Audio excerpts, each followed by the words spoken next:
Good morning बच्चों। हम पढ़ रहे हैं लेसन नंबर 2 प्रवास। इस लेसन में अब तक हमने प्रवास का अर्थ, उसके प्रकार और उसकी धाराओं के विषय में पढ़ लिया है कि प्रवास जो है वो कहाँ भारत में कहाँ कहाँ कैसे कैसे होता है। और जिसमें हमने पढ़ा है कि प्रवास स्त्रियों और पुरुषों में किस तरह से होता है। ये हम प्रवास की धाराएं कल पढ़ रहे थे। इसमें मैंने आपको बताया था कि जो पुरुष है और जो स्त्रियां हैं उनमें प्रवास की धाराएं अलग अलग हैं। पुरुष और स्त्री दोनों अंतर्राज्य और अंतर्राज्य में डिफरेंट हैं। जैसे कई जो अंतर्राज्य है उसमें स्त्रियों का प्रवास ज़्यादा है और अंतर्राज्य में पुरुषों का प्रवास ज़्यादा है। स्त्रियों के प्रवास के कारण ज़्यादातर उनकी शादी है और पुरुषों का प्रवास का कारण उनकी रोज़गार की प्राप्ति, व्यवसाय के कारण वो एक जगह से दूसरी जगह जाते हैं। इन सभी के अलावा भारत में आंतरिक प्रवास की धाराओं के अलावा उत्प्रवास और अप्रवास भी होता है। जो देश हमारा देश है उससे लोग बाहर भी जाते हैं और देशों में, और दूसरे देशों से हमारे देशों में भी आते हैं। और हमने वो चीज़ भी अध्ययन करी थी कि जो बांग्लादेश है उसमें हमारे देश, वहाँ से हमारे देश में 59% अप्रवासी आए हैं और पाकिस्तान से 19.3, श्रीलंका से 2.9 आए। और जो सबसे ज़्यादा हमारे देश में लोग आए हुए हैं उनमें से सबसे ज़्यादा संख्या बांग्लादेश की है। बांग्लादेश से हमारे यहाँ 59.5%, 60 के करीब लोग यहाँ पर आए हैं। उन्हें हम बोलते हैं अप्रवासी। जो लोग दूसरे देशों से हमारे यहाँ आते हैं उन्हें हम अप्रवासी बोलते हैं। और जो बड़े बड़े नगर हैं जिसमें महाराष्ट्र है, दिल्ली है, गुजरात है और हरियाणा है, यहाँ पर अप्रवासियों की संख्या ज़्यादा है, उत्प्रवासियों की संख्या कम है। लेकिन उत्तर प्रदेश और बिहार में उत्प्रवासियों की संख्या ज़्यादा है। और आज हम पढ़ेंगे प्रवास के कारण और परिणाम। प्रवास जो होता है वो किन कारणों से होता है और उसके होने के बाद क्या परिणाम होते हैं। प्रवास भौतिक कारणों से भी होता है, आर्थिक कारणों से भी होता है, जनानकी कारणों से भी होता है। जनानकी मतलब जनसंख्या के कारण। सामाजिक और सांस्कृतिक कारण से भी प्रवास होता है और इसके होने के बाद बहुत प्रभाव भी पड़ते हैं। आप जानते हो जब एक जगह से दूसरी जगह इंसान जाता है तो उसके नेचर में भी बहुत बदलाव आ जाता है, उसके रहन सहन में भी बदलाव आ जाता है और उसके अंदर जो उसे जो ज़रूरतें चाहिए होती हैं, जैसे रोज़गार चाहिए होता है, वो भी उसको मिल जाता है। क्योंकि वो जब दूसरी जगह जाता है तो रोज़गार की प्राप्ति के लिए जाता है। संस्कृति भी चेंज होती है उसकी और उसका पर्यावरण भी चेंज होता है, उसकी आर्थिक स्थिति भी चेंज होती है। ये प्रवास के परिणाम होते हैं। सबसे पहले मैं आपको बताना चाहूँगी भौतिक कारक। जो भौतिक कारण होते हैं जिनकी वजह से मनुष्य प्रवास करता है उसमें ज़्यादातर जो भौतिक चीज़ें जैसे जलवायु, बाढ़, अकाल पड़ना, भूकंप, ज्वालामुखी उद्गार, भूस्खलन, मिट्टी में अनउपजाऊ होना और सूखा पड़ना, ऐसी बहुत सारी चीज़ें हैं जिसकी वजह से मनुष्य अपनी जगह को छोड़कर दूसरी जगह चला जाता है। क्योंकि उसे वो रहने की सारी सुविधाएं नहीं मिल पाती जो उसे चाहिए होती हैं और अपनी सुरक्षा के लिए वो कहीं और जाकर रहने लग जाता है। दूसरा कारण होता है आर्थिक कारण। जब मनुष्य का काम नहीं चल रहा या वो बेरोज़गार है, वो रोज़गार की तलाश में दूसरी जगह जाता है। या फिर जो इंसान कृषि करते हैं वो नई भूमि की प्राप्ति के लिए दूसरी जगह जाते हैं, अधिक उपजाऊ भूमि के लिए कहीं और जाते हैं। कई लोग होते हैं जो खनिज संपदा की खोज में दूसरी जगह रहने लग जाते हैं या फिर व्यापार की सुविधा के लिए, यातायात की सुविधा के कारण एक जगह से दूसरी जगह जाकर शिफ्ट हो जाते हैं, कहीं और जाकर रहने लग जाते हैं। ये होते हैं आर्थिक कारक। आर्थिक कारण के अलावा होते हैं जनानकीय कारण, जैसे कि जनसंख्या के कारण। कई बार मनुष्य जिस जगह रहता है वो उस जगह ना रहकर कहीं और रहना चाहता है। क्यों? क्योंकि जिस जगह वो रहता है वहाँ पर बहुत ज़्यादा जनसंख्या होती है। भीड़ भाड़ वाली जगह पर अशांति की वजह से मनुष्य वहाँ से अपनी दूसरी जगह शिफ्ट होना चाहता है। इसलिए वो अपनी जगह बदल लेता है। और सामाजिक और सांस्कृतिक कारण, जिसमें सामाजिक कारण में क्या है, जब मनुष्य कहीं ऐसी जगह रहता है जहाँ पर उसे लगता है कि वो जिस धर्म से बिलोंग करता है उसका उस हिसाब से वहाँ का पर्यावरण नहीं है, उसे वो समाज नहीं मिल पा रहा, इसलिए वो चाहता है कि वो कहीं और जाकर रहे। और जब वो कहीं और रहना चाहता है तो वो अपनी जगह बदल लेता है। जैसे कि एग्ज़ाम्पल हम दे सकते हैं कि भारतवासियों ने कई हज़ार साल पहले अपनी संस्कृति और विचारों के प्रसार के लिए म्यांमार, श्रीलंका, थाईलैंड, चीन आदि इन जगहों पर वो गए थे ताकि वो अपनी संस्कृति का प्रसार कर सकें। और इसके अलावा हम इसमें से राजनीतिक कारण भी देख सकते हैं। जैसे कि हमारे काफ़ी समय पहले हमारे यहाँ पर अंग्रेज़ आए थे भारत में, तो वो आए तो व्यापार करने थे, लेकिन जो भारतीय राज्य थे उनकी आपसी झगड़ों के कारण उनका फ़ायदा उठाकर उन्हें हराकर भारत में अंग्रेजी राज्य ने अपनी नींव डाल ली थी और यहीं बस गए थे। ये राजनीतिक कारण कहलाते हैं, जिसमें उन्होंने राज्यों को अपने अधीन कर लिया था।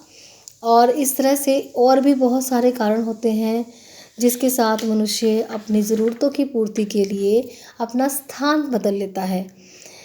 इन सब चीज़ों के साथ प्रवास के कारण बहुत सारे प्रभाव भी पड़ते हैं। प्रभाव जैसे अगर हम एक एग्ज़ाम्पल अपनी ही ले लेते हैं।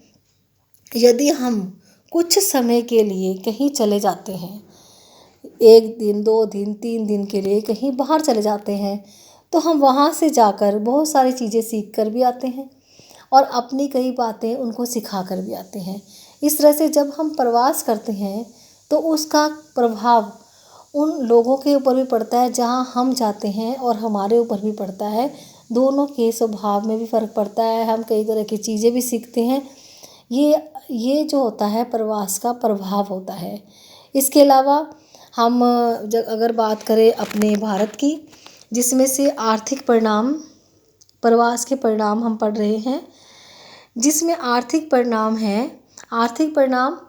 जब भारत के अंदर काफ़ी सालों पहले जो विदेशी अंतर्राष्ट्रीय प्रवासी आए थे, उन्होंने आकर यहाँ पर लोगों को कुछ पैसा दिया था, जिसको हम कहते हैं हुंडी। हुंडियाँ शब्द से, उसे हुंडी शब्द से डिनोट किया जाता है। किसी से पैसे की मदद होती है, ली जाती है जो पैसे की मदद, उसे हम हुंडी कहते हैं और उसको बाद में लौटा दी जाती है। एक तरह से वो पैसा जो हमारे काम अब ज़रूरतों की पूर्ति करता है उसे हुंडी कहा जाता है। पहले समय में जब विदेशी हमारे यहाँ आए थे, अंग्रेज़ हमारे यहाँ आए थे, तो उन्होंने आकर यहाँ पर लोगों को ज़रूरत के अनुसार धन भी दिया था, जिसे हुंडी कहा जाता है। तो हम यहाँ पढ़ते हैं कि जो इस पैराग्राफ में भी यही लिखा है, अंतर्राष्ट्रीय प्रवासियों द्वारा भेजी गई हुंडियाँ विदेशी विनिमय का प्रमुख स्रोत थी। सन 2002 में भारत को हुंडियों के रूप में 110 खरब अमेरिकी डॉलर प्राप्त हुए थे। इसका प्रयोग जो भारत ने किया था भोजन, ऋणों की अदायगी में, उपचार के लिए, बच्चों की शिक्षा के लिए, कृषि के लिए, गृह निर्माण के लिए, कई कार्यों के लिए उसे उपयोग किया गया था। ये सब चीज़ें जो होती हैं ये भी एक आर्थिक परिणाम है प्रवास के। और जनानकी परिणाम भी होते हैं। जनानकी परिणाम में जैसे कुछ मनुष्य जो होते हैं, युवा होते हैं, जब उन्हें लगता है कि उनके अंदर बहुत सारा टैलेंट है, वो बहुत सारा टैलेंट रखते हैं, तो वो योग्य हैं किसी चीज़ के, तो वो अपनी योग्यता दिखाने के लिए, अपना टैलेंट दिखाने के लिए अपना गांव छोड़कर शहर की ओर चले जाते हैं। वहाँ जाकर जॉब करते हैं और कई तरह के काम करते हैं। तो जिस गांव से वो चले गए थे वहाँ पर उनका नुकसान भी होता है और जहाँ पर वो गए थे वहाँ पर फ़ायदा होता है, क्योंकि गांव में जो युवा थी, अच्छे कुशल थे युवा, वो वहाँ से चले गए और वहाँ पर जो अच्छे टैलेंट रखने वाले युवा तो चले गए और बाकी लिंग अनुपात जो होता है और आयु वर्ग जो होता है, जनसंख्या की संरचना जिसे कहते हैं, उस पर बहुत प्रभाव पड़ता है। क्योंकि जो युवा लोग थे, जो कुशल थे, दक्ष थे, अच्छे थे, वो अपना प्रतिकूल पर्यावरण देखकर कहीं और जाकर रहने लगे। इससे क्या हुआ, वहाँ पर लिंग संरचना तथा आयु संरचना पर गंभीर असंतुलन पैदा हो गया। और इसकी एग्जाम्पल भी दी है, जैसे हमारी बुक में वो ये दी है कि जो झारखंड और राजस्थान, मध्य प्रदेश, उत्तराखंड, यहाँ के जो लोग हैं युवा, वो कम आयु वाले दूसरी जगहों पर चले गए गांव छोड़कर। और इससे क्या हुआ, वहाँ पर आयु एवं लिंग संरचना के ऊपर गंभीर असंतुलन कर दिया। इसके अलावा ये लिंग अनुपात में जो असंतुलन हुआ है ये भी प्रवास की वजह से हुआ है। और इसका कारण क्या था कि जो युवा थे उनके अंदर जो कुशलता थी उसको दिखाने के लिए वो कुछ काम करने के लिए गांव छोड़कर नगर की ओर चले जाते हैं। इसके अलावा सामाजिक परिणाम भी हैं और सांस्कृतिक परिणाम भी हैं। सामाजिक परिणाम में क्या है, जैसे मैंने आपको बताया है कि जो भी लोग अपना जगह छोड़कर दूसरी जगह पर जाते हैं वहाँ से वो उनकी संस्कृति ले लेते हैं, जहाँ वो जाते हैं अपनी संस्कृति उनको दे देते हैं। जैसे हम एग्जांपल लें भारत की, भारत में यूरोपियंस आए थे, अंग्रेज़ आए थे व्यापार करने के लिए, यहाँ पर आकर उन्होंने अपनी बहुत सारी संस्कृति हमारे देश को दे दी। जैसे इंग्लिश लैंग्वेज जो है और कुछ उनके रहने का ढंग, टेबल मैनर्स, ये सब चीज़ें हमने कहाँ से ली हैं, ये अंग्रेज़ों के द्वारा ही हमें मिली हैं। और इस तरह से हम लोगों को भी रहना, पहनना, हमारे कपड़ों का ढंग, ये सब चीज़ें हमें उनके आने के बाद हमारी संस्कृति में भी बदलाव आया। इसके अलावा भारत में बहुत सारे और भी लोग आए थे, जैसे आर्य आए थे, द्रविड़ आए थे। इन्होंने आकर भी हमारे जो रहन सहन है, हमारा जो पहरावा है, इसको मिश्रण बना दिया। अब हम भारतवासी जो है कई तरह के लिबास पहनते हैं, कई तरह का खाना खाते हैं, तो हमारा जो संस्कृति है, हमारा समाज है, वो बहुत ही ज़्यादा प्रभावित हुआ है। इन प्रभावों के अलावा और भी प्रभाव है, जैसे पारस्परिक उन्नति, नए क्षेत्रों का विकास, सद्भावना की वृद्धि, वैज्ञानिक ज्ञान का आदान प्रदान, जैसे साइंटिफिक चीज़ें, कई तरह की मेडिसिन्स हो गई, कई तरह की टेक्नोलॉजी हो गई, हम लोग कहीं और जाते हैं वहाँ से सीख कर आते हैं। और इस तरह से हमारा जो पर्यावरणीय परिणाम है वो भी है, हमारा पर्यावरण भी जो बहुत ही एनवायरनमेंट भी बहुत ज़्यादा प्रभावित होता है जब हम गांव से नगर की ओर जाते हैं।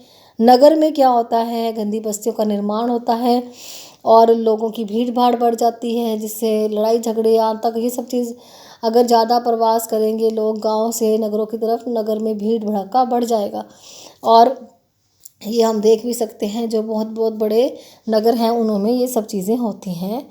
और ये इन चीज़ों के अलावा हमारे पास ये दो डायग्राम्स हैं,